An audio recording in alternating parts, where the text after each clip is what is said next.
ny fahasalamana dia ny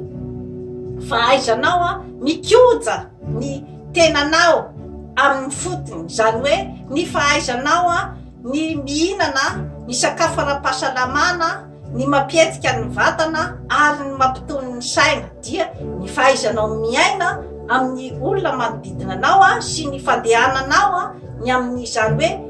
pensée positive izany a, mba ahafahanao anana ny fahasambarana, ahafahanao a anana ny fitoni-tsaina, satria dia rehefa ataonao koa zany a ny hoe ny resaka fikarohana koa amin'ny fiaim-piainan'ireny olona ataontsika hoe zany hoe mahomby amin'ny fiainan'ireny, manana réussite amin'ny fiainan'ireny a, dia maro amin'izy ireny koa ny hoe miaina ao anatin'ny ataontsika hoe zany hasambarana, miaina ao anatin'ny zany atao hoe pensée positive izany.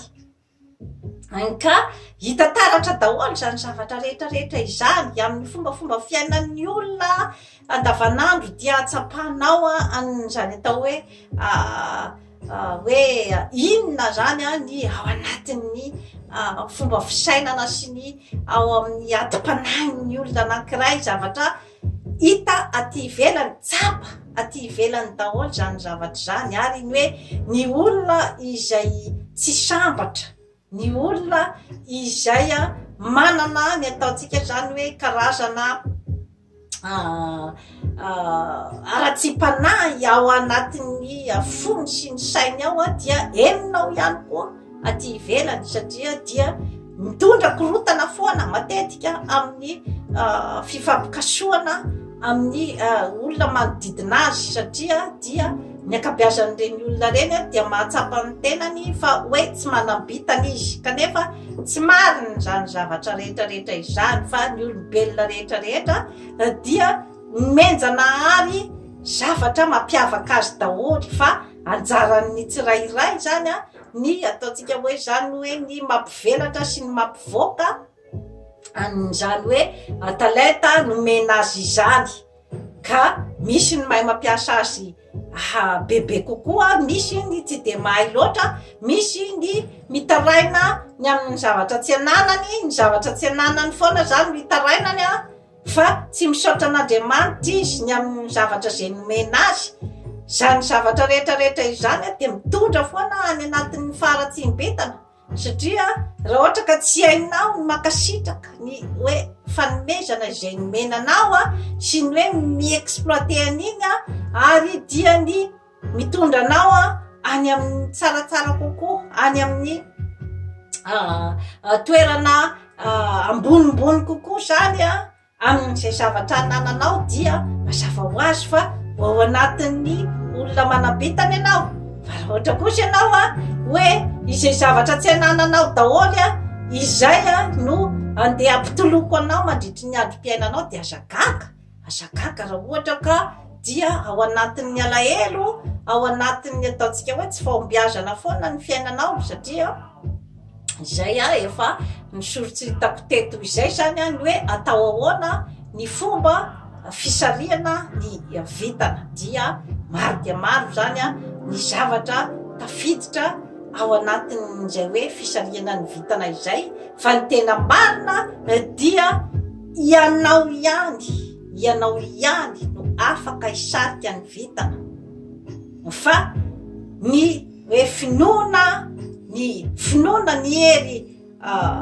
ao ambony sy ny fiery rehetra izay eritreretin'ny tsirairay, na ny fivavahana maha-kristianina io, na ny hoe finoana nentim-paharazana sy ny sisa dia finoana reny zavatra rehetrarehetra ireny entinao zany ny hoe anananao ny angovo bebe kokoa zany hoentinao manatanteraka ny zavatra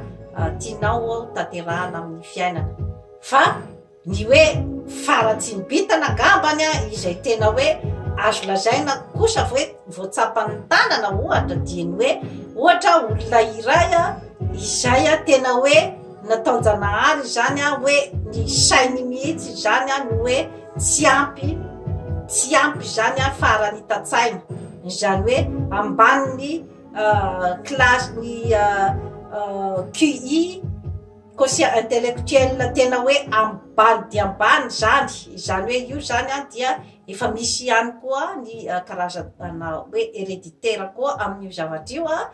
dia misy ihany koa ny hoe zavatra efa olona zany efa nateraka zany a tsy dia anatsaina loatra ary eo ihany koa ny hoe tena hoe simba saina dia anatin'izay angamba zany a ny tena ataontsika zany hoe olona ataontsika hoe tena hoe ao anatiny hoe ratsy vitana fa raha ohatra ka olona zany a mbola afaka manana zany a ny ataontsika hoe capacité ny aptitude rehetrarehetra hoe amin'ny maha olombelona ataontsika hoe normal zany a dia afaka daholo zany a misarika an'io vitana io dia toy izay indray a tompoky lahy sy tompoky vavy no azona tolotra atsika anaova abonnement amin'izany forêt santé aty Canada fa hanatsara ny fiainanao. Bye bye.